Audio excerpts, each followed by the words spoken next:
முதலாளி பணத்தை போய் ஓடி ஓடி சம்பாதிக்கிறாரா, பணத்தை சேர்க்கிறாரா, பணத்தை ஈர்க்கிறாரா? உட்காந்த இடத்துல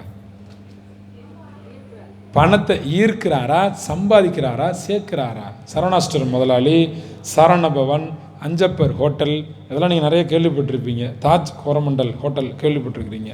பெரிய 5 ஸ்டார் ஹோட்டல் முஸ்தபாலாம் போய் போய் பணத்தை எல்லா இடத்துலையும் பணத்தை சம்பாதிக்கிறாங்களா, பணத்தை சேர்க்குறாங்களா, பணத்தை ஈர்க்கிறாங்களா? முஸ்தபா ஸ்டோர் ஷாப்பிங் சென்டர் உட்காந்த இடத்துல என்ன பண்ணுறாங்க? இழுக்கிறாங்க. சென்னை சில்க்ஸ் கூட்டம் கொட்டுது, சரவணா ஸ்டோர் கூட்டம் போகுது, போத்தீஸ் கூட்டம் போகுது. உட்காந்த இடத்துல பணத்தை இழுக்க முடியும். அப்போ எப்படி இழுக்க முடியும்? நீங்கள் என்ன பிஸ்னஸ் பண்ணுறீங்கிறது உலகம் முழுக்க பரவி கிடந்தால் எல்லாரையும் ஈர்த்து இழுக்க முடியும். எல்லாம் வருவாங்க, கடைக்கு தானே வருவாங்க. பரவி கிடக்கணும். உங்கள் பிஸ்னஸ் எத்தனை பேருக்கு தெரியுதோ அதான் காசு, இல்லைன்னா காசு இல்லை. உங்கள் பிஸ்னஸ் 50 பேர் தெரிஞ்சால் 50 பேருக்கு காசு. இப்போ முஸ்தபா ஷாப்பிங் சென்டர் சிங்கப்பூரியனுக்கு மட்டும் இல்லை, வேர்ல்டில் இருக்கிற எல்லாருக்கும் தெரியும். இங்கே சிங்கப்பூரில் கடைன்னா அது முஸ்தபா தான் பெரிய ஷாப்பிங் அப்படின்னு தெரியும். ஜோசா அலுக்காஸ், ஜோயா அலுக்காஸ் எந்த ஊரில் இருக்கோ அந்த ஊரில் மட்டும் தெரியும். எல்லா கண்ட்ரியில் உள்ளவங்களுக்கும் தெரியும். நல்லா புரிஞ்சுக்கோங்க. உங்கள் பிஸ்னஸ் இம்ப்ரூவ் ஆகணும், பணம் நிறையா வரணும், என்ன செய்யணும் தெரியுமா? முதல்ல உங்கள் பிஸ்னஸை வெளியில் தெரிய வைக்கணும், தெரிய வைக்கணும், தெரிய வைக்கணும். என்ன டீசர் ட்ரைலர்லாம் கொடுக்குறோம்ல, அந்த மாதிரி உங்களுடைய விளம்பரங்களும் உங்களுடைய வியாபார தன்மையினுடைய தரமும் எத்தனை பேருக்கு தெரியுதோ, எத்தனை மனிதருக்கு தெரியுதோ அதான் காசு. இங்கே காசு காசு இல்லை, நல்லா புரிஞ்சுங்க. ஹியூமன், எவ்ரி ஒன் ஹியூமன் காசு. என் பாக்கெட்டில் உள்ள பணத்தை தான் நீங்கள் எடுக்க போகிறீங்க. என் பாக்கெட்டில் உள்ள பணத்தை இங்கே கட்டியிருக்கிற மாலை 50 வெள்ளி. சிங்கப்பூரில் இங்கே கட்டிக்கிற மேலே பாருங்கள், 4 வேப்பலை, 2 மா இலை, தென்னங்குருத்து கட்டியிருக்கோம். ஒரு லைன், ஒரு சிங்கிள் லைன் தான். இது ஒரு 25 அடி வரும். இதோட விலை எவ்வளவு? 50 வெள்ளி. இதை ஒருத்தர் பிஸ்னஸ் ஆக்கிட்டாருங்க. இந்தியாவில் சும்மா இருக்கும், இதெல்லாம் சும்மா கிடைக்கும். ஒரு வீட்டில் 2 வீட்டில் போய் உடச்சிட்டு வந்து கட்டிக்க முடியும். ஆனால் இங்கே இது என்னது?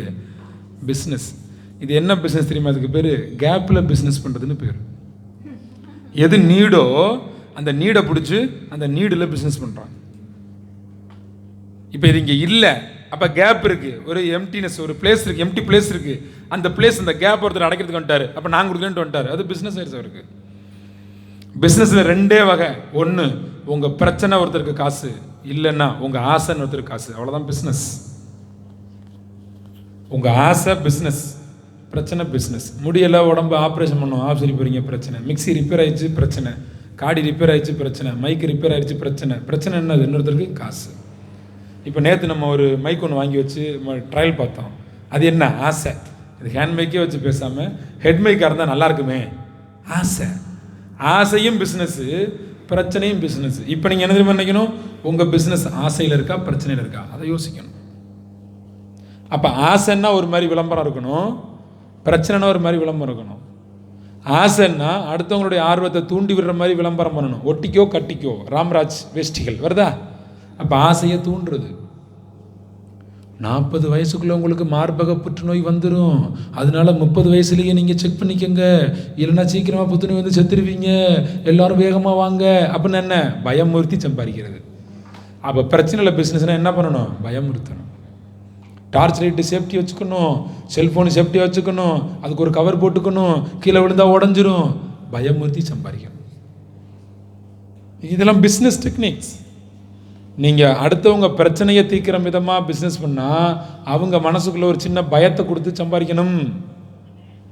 நீங்கள் ஆசையில் பிஸ்னஸ் பண்ணால் அவங்க ஆசைக்கு தூவம் போட்டு சாம்பிராணி போட்டு அதை தூண்டி விட்டு சம்பாதிக்கணும். எல்லாத்துலேயும் உண்மை இருக்கணும். உண்மை இல்லைன்னு வைங்க, ஜனங்க செருப்பால் அடிச்சிருவாங்க. உண்மை இல்லைன்னு வைங்க, தோற்றுருவோம் பிஸ்னஸில். பொய் சொன்னோம்னு வச்சுக்கோங்க, ஜெயிக்க முடியாது, நிற்க முடியாது ஃபீல்டில். பொய் சொல்லலாம், அப்படியே ஜோதியாக வளருவீங்க. 2 வருஷம் ஜனங்க காரி துப்பிடுவாங்க உங்களை. நீங்கள் எதுவாக இருந்தாலும் மக்கள்கிட்ட தான் பேச போகிறீங்க, மக்கள்கிட்ட தான் பொருள் வியாபாரம் பண்ண போகிறீங்க, மக்களோட பாக்கெட்டில் இருக்கிற பணத்தை எடுக்க போகிறீங்க. நீங்கள் பணம் மேனேஜ்மெண்ட்டை விட ஹியூமன் மேனேஜ்மெண்ட்டை தெரியணும். ஏனென்றால் நீங்கள் ஒரு பொருளை விற்பதற்கு முன்னால் அங்கே உங்களை விற்க வேண்டும். என்னை விற்றா தான் என் பொருள் வைக்க, இல்லாட்டி விற்காது. நான் என்ன செல் your self first, sell your self first. இது பொருளுக்கு மட்டும் இல்லை, கணவன் மனைவி உறவுக்கும் சரி, பிள்ளைங்களுக்கும் சரி, எல்லாருக்கும் சரி. உங்களை நீங்கள் அங்கே ரெஜிஸ்டர் பண்ணணும். இதெல்லாம் பிஸ்னஸ் டெக்னிக்ஸ்.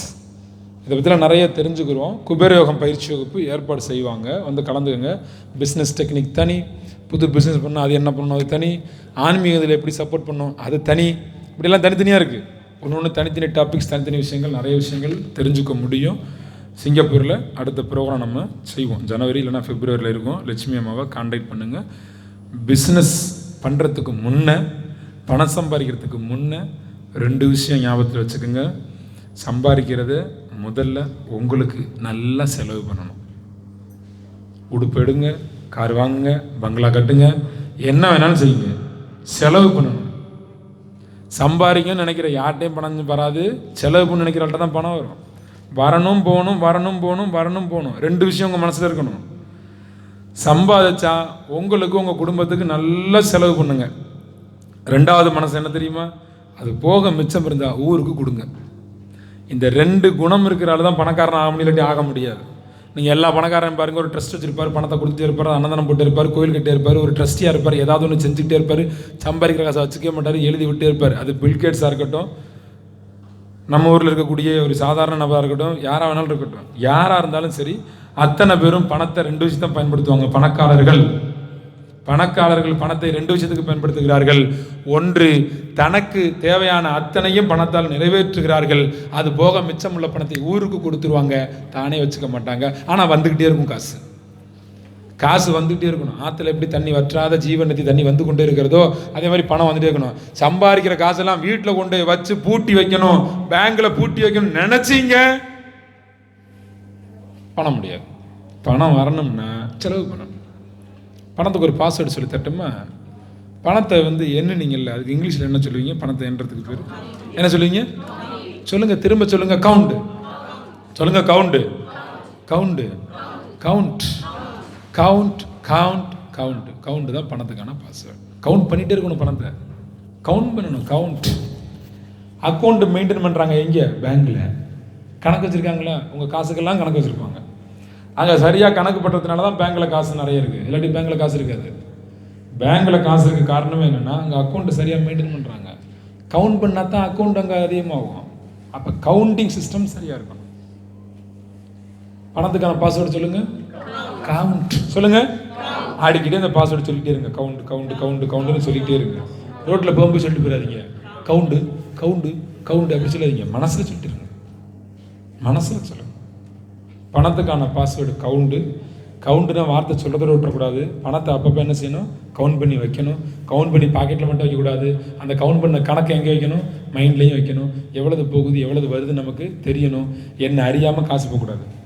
இப்போ 350 ரூபா அறியாமல் போயிடுச்சு பேக்குக்கு டெல்லியில். இப்போ நம்ம கேள்வி கேட்டு கண்டுபிடிச்சி அதை எடுத்து இப்போ 350 ரூபா போச்சுன்னு கண்டுபிடிச்சோம். எவ்வளோமா பேக்கு? எனக்கு தெரியாது. யார் வாங்குனீங்க? நீங்கள் தான் வாங்குனீங்க. பார்த்தீங்களா? சொல்லுங்கம்மா.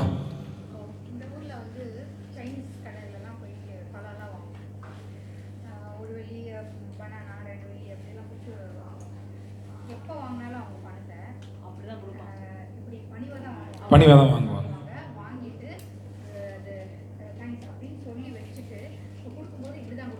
அதான்